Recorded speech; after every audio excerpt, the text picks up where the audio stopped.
Welcome to Money Making Sense, the show we're talking about all things money today. It is part 2 of the Teen Financial Literacy course. And today we've got the older teens in here. We've got 17 and 18-year-olds. We're going to see how they fared against our 13, 14, 15-year-olds that were in the last session. So joining me, we've got Cayden. Shane Stewart is back. He is the certified financial advisor who's going to help us with the our test takers. And then we have got Stephanie and Christopher. Thank you, Christopher.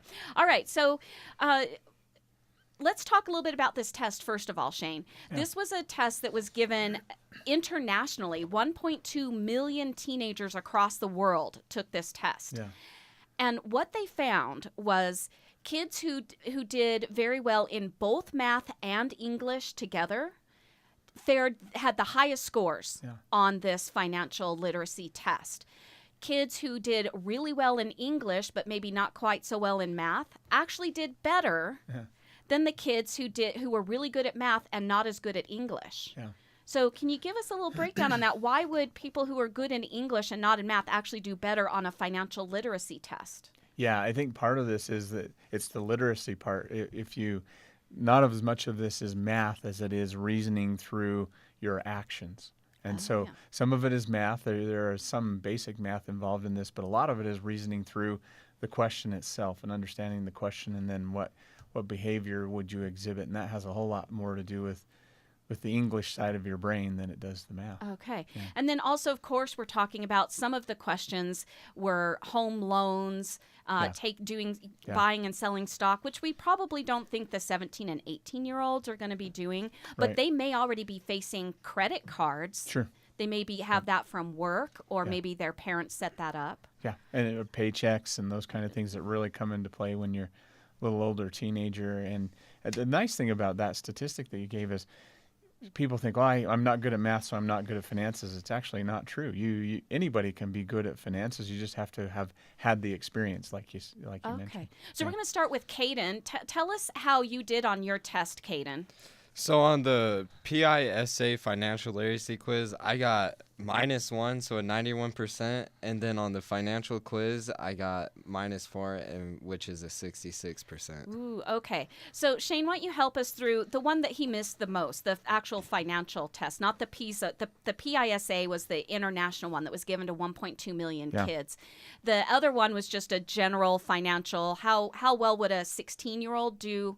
They've got their first job, they're dealing with money. Yeah. So we gave him that test, and he's got 66%. Yeah, so on the national one, you only missed one, and that was fantastic. I mean, that really shows how you stack up against the rest of the nation in some ways.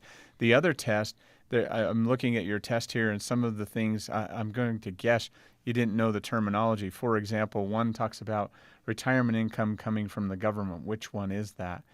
Well, I know it's Social Security, but I'm 50 years old, so I've dealt with that for many years. You might not have known that was not a 401k or an IRA or something like that. And so terminology, once you know, okay, Social Security is retirement income that comes from the government. And on that particular question, the 401k, the IRA, those are all retirement funds. Those are all monies that are put away so that once you're no longer working, you can get, not that Social Security isn't either, but those are usually more privatized, right? Yep. And so this is actually something that I think is very interesting with a teenager is that's about 50 years away for you. That seems like an eternity. So most people don't think about retirement. Most teenagers, 20-year-olds, 30-year-olds, they're not really focused on retirement. Right. But if you will train your brain to at least know the terminology and know a little bit about it. And you and I talked before about, should I start a 401k?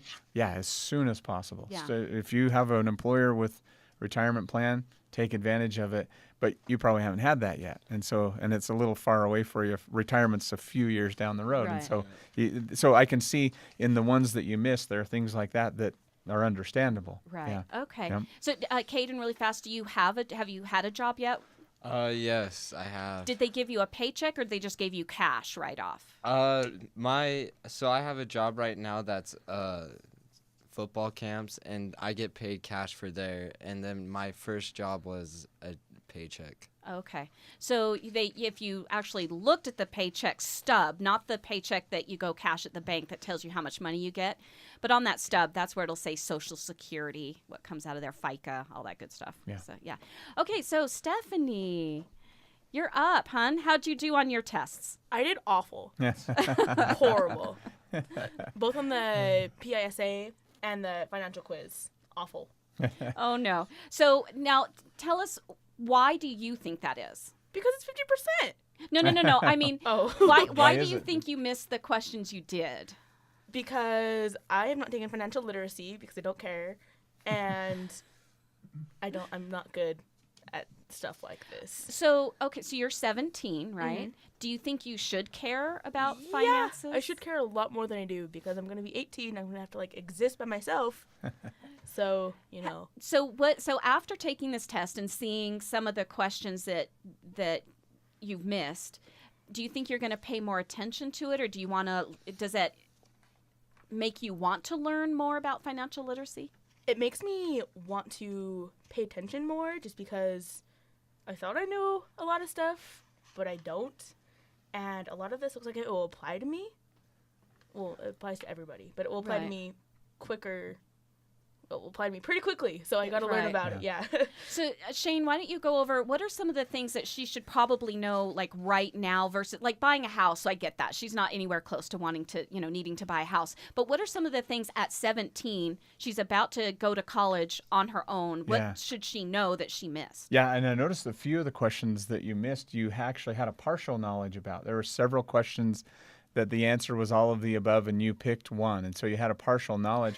And I can tell you picked the one that was most obvious, but the others were a little more subtle, and you'd have to have a little more education about. So I think your observation about paying attention when you take your financial literacy class, which sounds like you haven't Yeah, taken yet. yeah. When you take your financial literacy class, will give you that deeper understanding, and you will get these right. And so, for example, the one on having insurance for your vehicle, you knew some of the answer, but you didn't know the entire answer. The other was on buying tomatoes, and Right. should you buy the the whole 10 pounds Yeah. and which one was better for you at the time, and which one's a better deal, and it was actually all of the above again, and you chose one side of it. And so again, you've got Right. a partial knowledge there. And so I would say that and the other one was the getting a loan. I bet you haven't had a loan yet, have you? Not Yeah. yet. Okay, good. Yeah. Yeah. Avoid those if you can. Except for Yeah. my parents. Yeah. But, you know. And those conditions are different than on this paper. And so actually, probably most important for you out of the ones you missed are know about loans and know about insurance. Just a little deeper understanding of that will Yeah. help you. And that financial literacy class does a good thing in helping you. Because if you do go to college, one of the first things that you're going to face most likely is a college loan. Yeah. And while you won't have to pay it back until after you graduate, you need to know before you even get into that loan, what are you facing once your 4 years are over? Yeah. And watch your mail for lots of offers for credit cards. The minute you graduate from high school, Yeah. you will get a mailbox full of offers. Don't do it. And don't take do it. I'm telling you, do not go into the credit card Yeah. area. That's my financial advice. Yeah, I agree. I agree. Okay, so Christopher, you are up. Tell us how you did on your tests and what you missed, and do you think you should have missed it? So I feel like I did a lot worse than I was expecting, but now going through it, I'm just realizing all the little mistakes that I made, and why it makes sense from my financial experience. So like on the financial quiz, I had never really learned about. I had never really learned about like a salary before and after taxes, and so I just said, "Oh, $12,000 is 30% of $40,000. So the next year, I'll make another 30%." But I didn't know that it was actually decrease every single year. Right. So That one was a tricky question as well. Yeah. I had to think about that one myself, Okay. and that was not tricky, but it was more in depth than the average question. Yeah. Yeah. So, I think Christopher's right. Maybe because he hasn't had that experience of getting a raise every year and how that affects your taxes. But is that something that maybe kids should know about so that as they perhaps plan ahead, especially there are some jobs where they just guarantee you every year you're going to get a raise. Right. So but they need to plan for more taxes come out. Every time you get a raise, then more taxes come out of that. So you could wind up with less take-home pay than you did before the raise. If the raise isn't large enough and Yeah. then net of inflation, yeah, you could have a problem there. So getting a raise is great. You always want one. Yeah. But take into account the taxes on that. Yeah. It's not quite as large as it would be before. I read that question when we talked about this exam before they took it, and I would say that is one that probably half of the adults out there would miss. Yeah. Because it's just not very intuitive. That actually happened to me. It was in my mid-20s. It was one of my first, it wasn't the bus girl job that I had, Yeah. right out in high school. It was one of the very first full-time jobs I had. Been there for a couple of years, got my first really substantial raise, and I was like, yes! I wound up taking home less pay after the raise than I was before the raise. Right. Yeah. Yeah. Like, well, that doesn't help me much. No, does it? Yeah. In my experience in jobs, I've only been paid either by cash or commission just by doing a job, and so I've never experienced like a weekly paycheck. Yeah. Wow. Yep. And so Okay. experience plays a big role. Yeah. Okay. So Shane, so tell us, these older teens, what should they be looking for? Because they're all about to hit college, Yeah. or even if they don't go to college, they might probably leaving home, mom and dad getting their first apartment. What are these 17-year-old, 18-year-olds should they know? Yeah, so the one observation that I make on the national test, you all did quite well. I mean, you showed Utah teenagers are doing a pretty good job of that.